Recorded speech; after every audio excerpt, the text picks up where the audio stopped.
ബർക്കത്ത് ഞാൻ പറഞ്ഞില്ലേ തങ്ങളടുത്ത് പോയിട്ട് കൊണ്ടുവന്നല്ല, തങ്ങളടുത്ത് പോകണ്ടെന്നല്ല. എല്ലാ മഹാന്മാരെ കാണണം, തങ്ങളും വേണം, സദാത്തങ്ങളും വേണം, ആ തങ്ങളും വേണം, ഈ തങ്ങളും വേണം, മഹാന്മാരെല്ലാം വേണം. അതോടൊപ്പം എന്ത് വേണോ? അസർ നിസ്കാരം വേണോ? അപ്പൊ ആഫിയത്തുള്ള തരുന്നു, ബർക്കത്തുള്ള തരുന്നു. അള്ളാഹു നൽകുമാറാകട്ടെ.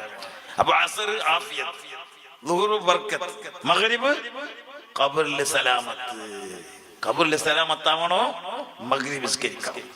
പിന്നെ 2 നിസ്കാരമുണ്ട്. മൻ സല്ലൽ ബർദൈനി ദഖലൽ ജന്ന. ദോ നമാസ് ഗട്ടി പകടോ ജന്നത്ത് മേ ജായേഗാ. 2 നിസ്കാരം സ്വർഗത്തിലേക്ക് കൊണ്ടുപോകുമെന്ന് മുഹമ്മദ് മുസ്തഫ. 2 നിസ്കാരം സ്വർഗത്തിലേക്ക് കൊണ്ടുപോകുന്ന നിസ്കാരമാണ്. ഇശാഉം സുബ്ഹി നിസ്കരിച്ചാൽ സ്വർഗത്തിലേക്ക് കൊണ്ടുപോകും. അത്